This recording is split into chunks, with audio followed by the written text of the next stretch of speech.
اور انہیں وہی کچھ بدلہ دیا جائے گا جو کام وہ دنیا میں کرتے رہے۔ اب کافروں کے جو اچھے اعمال ہیں ان کا بدلہ انہیں نہیں ملے گا روز آخرت۔ کیوں؟ کیونکہ ان اچھے اعمال کے پیچھے جو ہے وہ اللہ تعالیٰ کی رضامندی کا مقصد نہیں تھا، رسول اللہ صلی اللہ علیہ وسلم کی سنت کے مطابق نہیں تھے، یہ تصور ہی موجود نہیں تھا ان کے نزدیک کہ یہ ہم اللہ تعالیٰ کی رضامندی کے لیے کر رہے ہیں۔ اللہ کو تو وہ مانتے ہی نہیں کافر لوگ، تو آخرت کا بھی تصور ان کے ہاں نہیں ہے، تو آخرت میں ان کو پھر کیسے صلہ مل سکتا ہے جبکہ ان کا آخرت پہ تصور ہی نہیں ہے۔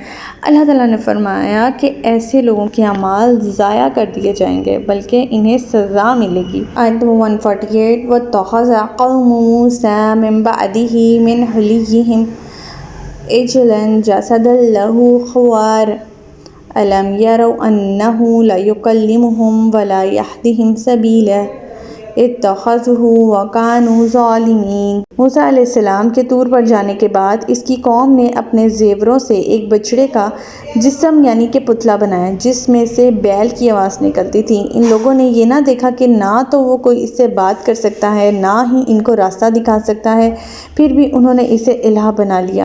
وہی بات ہے کہ جو ہم نے پچھلے لیکچر میں پڑھا تھا کہ جب انہوں نے ایک بستی میں دیکھا، جب وہ دریا پار کر چکے تھے اور انہوں نے ایک بستی کو دیکھا کہ جب وہ بچڑے کی پوجا کرتے، گو سالہ پرستی میں مشغول تھے، تو ان کے دلوں میں جو گو سالہ بیل کی محبت تھی، بچڑے کی محبت تھی، وہ جاگ اٹھی اور انہوں نے حضرت موسیٰ علیہ السلام سے فرمائش کی، جس کے جواب میں حضرت موسیٰ علیہ السلام نے ان سے فرمایا کہ تم لوگ جاہل قوم ہو۔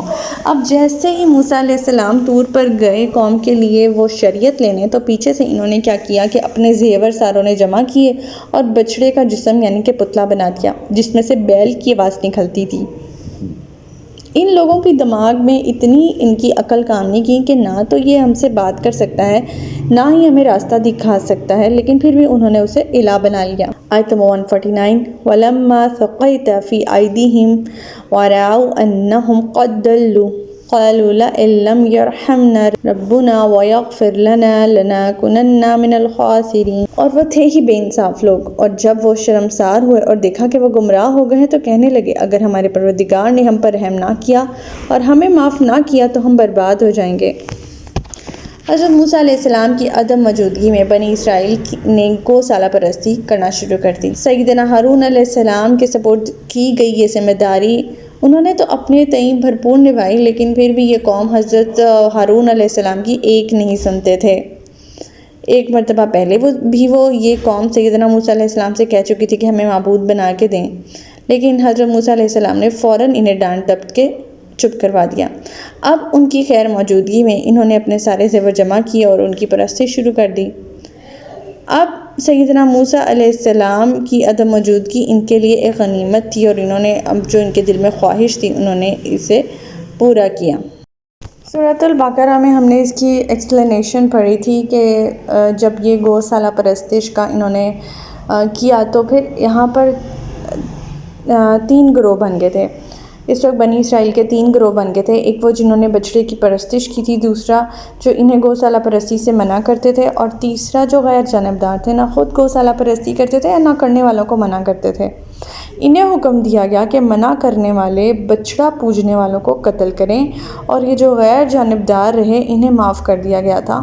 یہ ایکسپلینیشن ہمیں ملتی ہے سورۃ البقرہ کی آیت نمبر 54 میں ہم یہ بات پڑھ چکے ہیں۔ اللہ تعالیٰ نے فرمایا اس قوم سے کہ تم لوگوں نے اب بچڑے کو معبود بنایا ہے اور اپنے اوپر ظلم کیا ہے، لہٰذا خالق کے حضور توبہ کرو اور اپنی جانوں کو ہلاک کرو، تمہارے رب کے ہاں یہی بات تمہارے حق میں بہتر ہے۔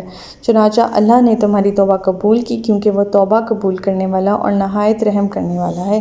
اس طرح ان کی توبہ قبول کی گئی تھی۔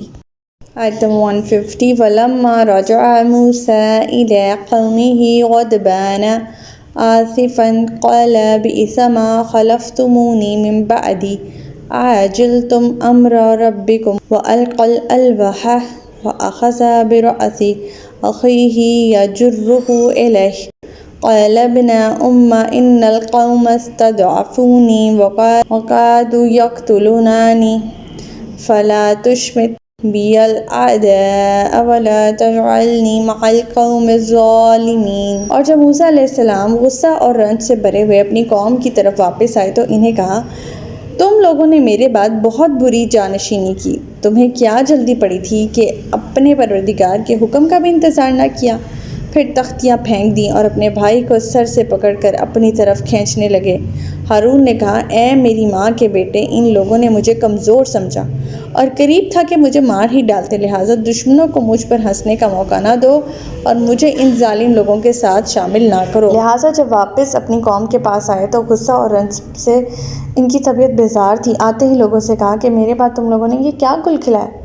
فوراً اپنے کفر و شرک والی زندگی تمہیں راس آ گئی اور تم لوگوں نے فوراً دوبارہ بچڑے کی پوجا کرنا شروع کر دی۔ اور سیدنا ہارون علیہ السلام کی داڑھی اور سر کے بال کھینچتے ہوئے کہا، تمہیں میں نے خلیفہ بنایا تھا، تم نے یہ سب کیسے برداشت کر لیا؟ اس کے مقابلے میں سیدنا ہارون علیہ السلام نے نہایت پیار کے لہجے میں اور معذرت خواہ انداز میں کہا، میری ماں جائے بھائی، ذرا میری بات سن لو، میں نے انہیں سمجھانے میں کوتاہی نہیں کی۔ یہ اتنے سرکش لوگ ہیں کہ میری جان کے پیچھے پڑ گئے تھے اور مجھے مار ڈالنے کی دھمکیاں دینے لگے تھے، لہٰذا ان بدبختوں کو مجھ پر ہنسنے اور بغلے بچانے کا موقع نہ دو اور ہرگز یہ نہ سمجھو کہ انہوں نے جو ظلم کیا ہے یا شرک کیا ہے وہ میری شہ پہ کیا ہے۔